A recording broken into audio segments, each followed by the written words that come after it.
Hello and welcome back to the channel. Today we're going to be talking about another DM topic, making meaningful boss fights in Dungeons and Dragons 5th edition. My name is Nathan and welcome to the channel, and let's get started. So here is our agenda for today. I'm going to do a brief kind of overview of what is a boss fight. Most of you will probably know this, but I just want to go through it. I'm going to talk about some common problems and solutions to those problems that many DMs encounter. And then I'm going to talk about a personal favorite of mine, adding something that I call twists to a boss fight, and then I'll cover some additional tips. So, common boss fights could include things like dragons or liches, or perhaps, the head of a big army and that kind of thing. And these are supposed to be these big iconic moments. And in today's video, I'm going to talk about how to make those moments really feel like they're meaningful from both a narrative and a combat perspective. So, what is a boss fight? A boss fight is typically a fight against a difficult enemy. It's typically the last fight of an area or of a particular story arc. It might be an enemy that the party has fought before, perhaps a big bad evil guy or the typical villain of the campaign or that kind of story arc. It's typically supposed to be a climactic moment, and it should feel like it both narratively and from the difficulty of the fight. So, what are some common problems that a lot of DMs can encounter when trying to set up a boss fight? Now, the number one problem that I see the most often is the boss monster faces the party alone. Now, if you have done anything with trying to balance combat for Dungeons and Dragons, or in any kind of turn-based game in particular, you'll know that one of the main things that decides the outcome of a fight is action economy. And so if the boss monster, let's say we have one monster facing a party of 4 players, the players are going to get 4 turns for every turn the boss monster has. And oftentimes the fact that they get 4 turns means that they'll just wipe the floor with the boss and they won't get to do much of anything. So what are some ways that you can solve this? So the first one is just to add more enemies to the fight. Maybe the boss has underlings or lieutenants and that kind of thing. And adding more enemies to the other side, will balance the action economy. And a boss fight doesn't have to be the boss alone. It's supposed to be difficult, and adding more enemies to the fight not only makes combat more dynamic, but does this. And if you've played Baldur's Gate 3, this is something they do in all of their boss fights. In just about all of them, the boss is not alone, and there are additional enemies on the field, and the party is often swarmed. And so you're not able to just go full burst mode on the boss because the boss might be far away, or there's a bunch of other enemies that get in the way that you have to deal with first. The second way to kind of help with this action economy is to give the boss legendary actions. Now, these are something that a lot of boss monsters in the monster manual have already. And a legendary action is an action that can be taken at the end of any other character's turn, whether it's one of the players or one of the boss monster's minions and that kind of thing. And these refresh on the boss monster's turn like a reaction. So the boss gets a certain number of legendary actions per round. Some of them might be more expensive in terms of how many legendary actions they consume.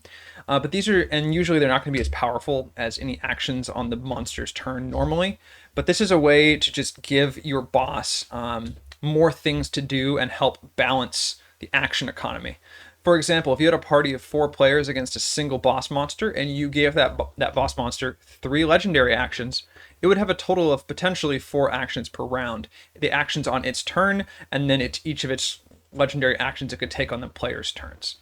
And this is something that can be very helpful in terms of balancing that action economy if you do want the boss monster to be alone. Another way to do this is to use environmental features or lair actions. So a lot of the bosses, especially some of the higher level ones, have these things called lair actions, and these are things that if you're fighting the boss in its home environment, its lair, this is some kind of effect that activates on initiative 20. It might buff the players, it might buff the boss, it might debuff the players, all kinds of different things, and you can get very creative about this. Another thing to consider here is that bosses that have lairs might have other effects that persist throughout the area, like maybe light sources don't work or healing is halved.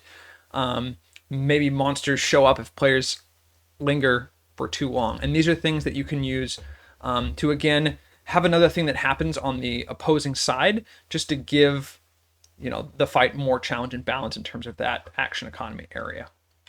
So another common problem that can happen is the boss rolls poorly on initiative and gets burst down by the players. And this is something that can make the fight not go as long as you, the DM, wanted to, and can make what's supposed to be a climactic fight feel really anticlimactic. So how can we solve this? The first way, and pretty obvious way, I think, is to use legendary actions. Even if the boss hasn't gotten their first turn yet, they can still use their legendary actions after the player's turns and can thus still do something. So maybe they have a legendary action that lets them teleport or move or cast a spell. And in this way, you can make it seem like, you can solve that issue of the boss not getting a turn because you can just use their legendary actions. And this is probably the most straightforward way to solve this if you are using the legendary actions part. Another thing that you can do is to pre-cast their spells if they're a caster.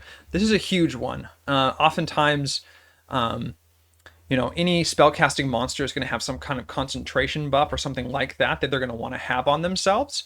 And if you let the boss have these spells already going on themselves when the fight starts, this will make it so not only do they not waste their first turn casting them, but it'll force the players to adapt and potentially play differently if the boss has one of these up already. And if they have spells that don't require concentration, for example, mage armor, they should have that up at the beginning of the fight. Another way that you can fix this is simply to not roll initiative for the boss and just assign a value. You could still roll a dice behind the screen, let the players hear it, and then just say the boss gets a 15, for example. And this is a pretty straightforward way to, make sure the boss gets a turn, especially if they don't have legendary actions. Another simple way to do this is just to increase the boss's hit points and defenses. And if they go last, but they have enough health to potentially survive the encounter. And that is obviously doing that will stretch the encounter length out. And if things, get too difficult, you might want to consider making the boss have mercy or fudging some rolls in favor of the party, as increasing the health of the boss will make the fight last longer. And the longer fights go, the more potentially lethal they are for the players. Another way is to add a twist. And I'll talk about this more later, but there's a lot of things that you can do that will give the players other target priorities or things to do and can extend the length of the fight and make it more interesting. Third common problem, the party locks down the boss with a powerful control effect, and this can often trivialize the fight and may not be what you intended and will take away from that climactic moment. And the first way to do this, to solve this, is really to use legendary resistances.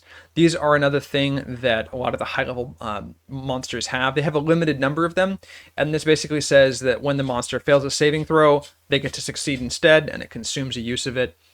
This is an additional kind of defense buff thing, when you use these, make it obvious so that the players might it delays when the players can get that powerful control effect online.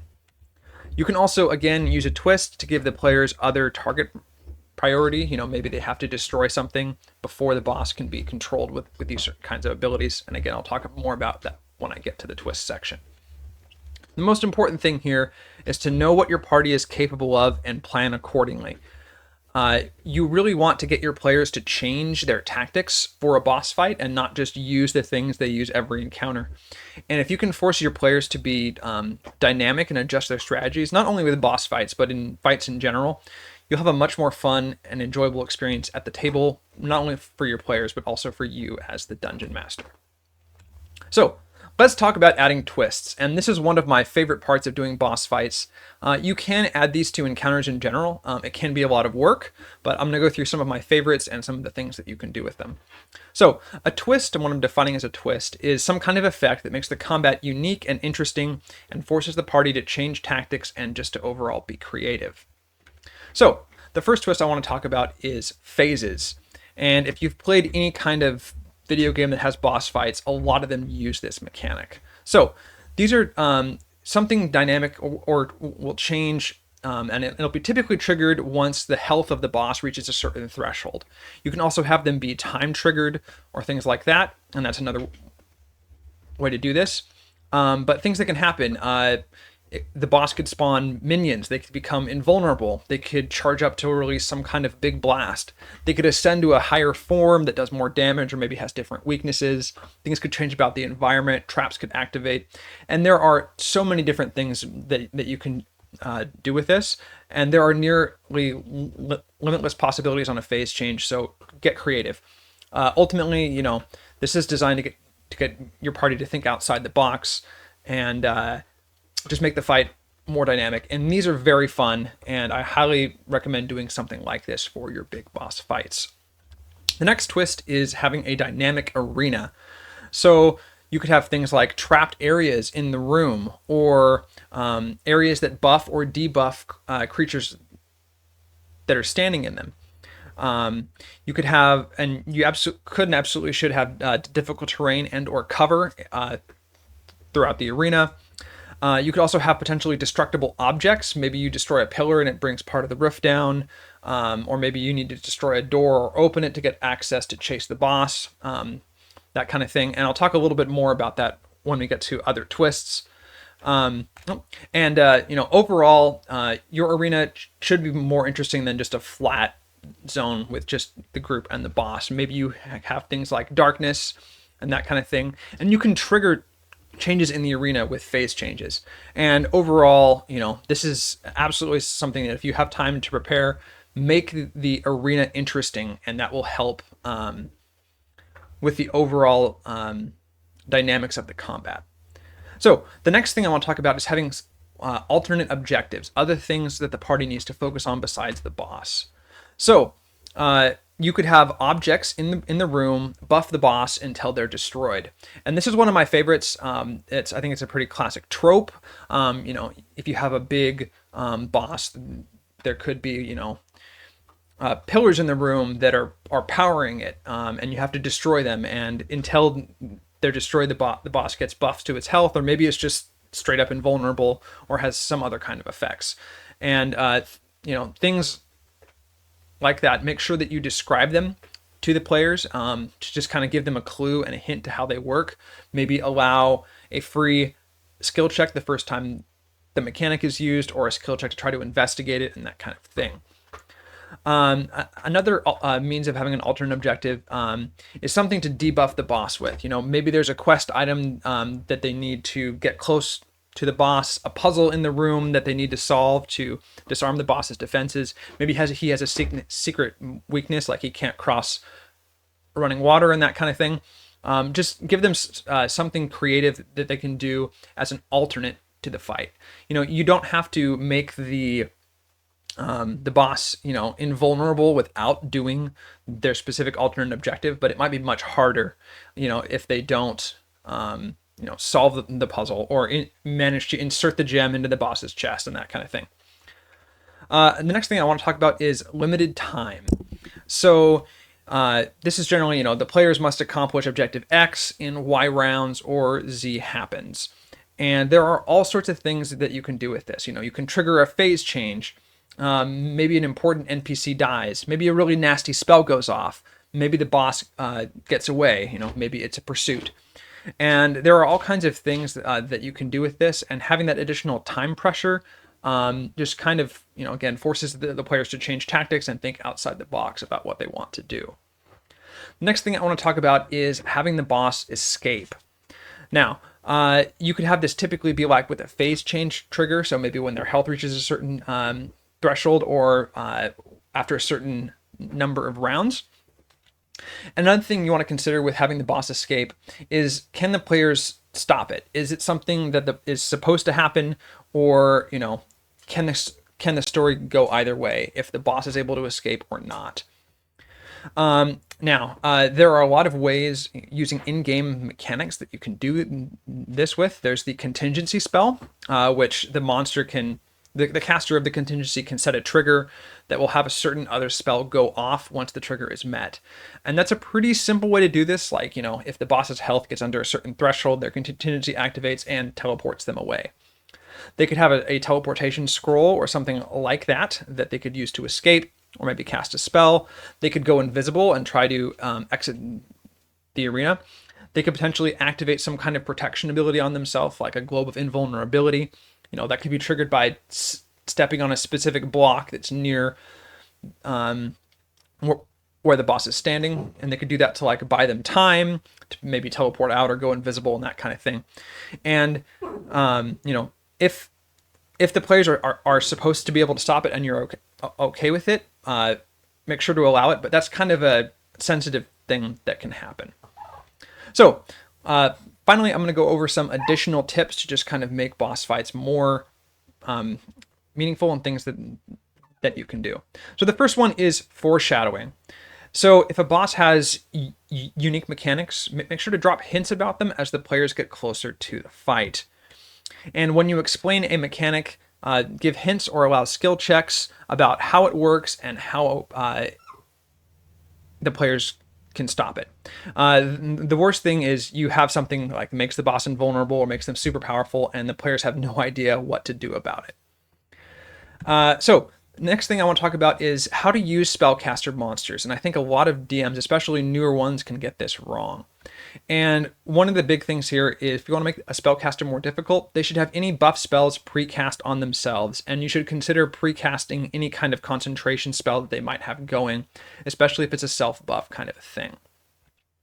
Another thing that's important is adapt their spell list if you can to make the fight more dynamic. And this could be a wide variety of things. If you want to challenge the party and there's certain things that you want to do, like counter spells or dispel magic, you can put that on their lists, or change the list of the monster from what it normally has to something different. So potentially the metagamers in your party might be surprised if you have those. Another thing to consider is, has this monster fought the party before or observed them fighting? And if so, especially if they're like a big bad guy, they will and should adapt their spell list to what the party is doing. The next tip I want to talk about is depleting the party's resources. So if you have multiple fights, traps, and or puzzles prior to the boss fight, you can drain the party of resources like health and spell slots and that kind of thing. You could have puzzles that are solvable through, traditional means, or they're able to be bypassed by, someone casting the fly spell. And even if they bypassed your trap, they still, spent a spell slot to do so, and that is a good thing. If the players have less resources, the boss fight will be harder, and if that's your goal, it's an absolutely good thing to drain their resources in this way. Another important thing here is if you've been working on draining their resources, don't allow them to rest right before the boss fight, or at least no more than necessary. Perhaps the boss is chasing down someone or assaulting a city, or if the players rest, the horde of undead that's been pursuing them through the dungeon will catch up to them. Whatever mechanics you use, if you can, make sure that you depleted their resources and they stay depleted by not allowing a rest or too much rest, you'll make the boss fight harder. Another thing that you can do here is, if you do allow the players to rest right before the boss fight, make the boss fight more difficult to compensate. In the story, maybe the boss, sees them coming and has time to prepare, or maybe they've accomplished something because the player's delayed. If you do go that route, make sure that you warn the players that there might be consequences for resting, especially if you want to push them to do the fight without resting. Finally, I want to talk about fights that are unwinnable, or is the fight winnable? So if the fight is something the players are supposed to lose, give clues and make it obvious. Maybe even tell them out of character if they're considering sticking around and fighting, that they are supposed to run, or something like that. And if you want to make the fight last for a while and then become unwinnable and have them run, consider some kind of phase change trigger, whether it's the health of the boss monster or time or something like that. And you should absolutely offer a clear way out for the party unless it's a situation where they're supposed to be captured. You know, if they're in that dungeon and the boss monster is super powering up, you know, you could say, you know, lava is rising, things are getting more and more dangerous, but the way that you came in is clear for now. Whatever you do, offer a clear way out. So thanks for watching. Those are my tips for making a boss fight and fights in general more meaningful in Dungeons & Dragons 5th edition. If there's anything that you use that I haven't covered, please let me know in the comments. And if you found this interesting, again, let me know. I'd love to hear about it. And yeah, I love making these videos. This one was a fun one in particular. And yeah, I will see you next time.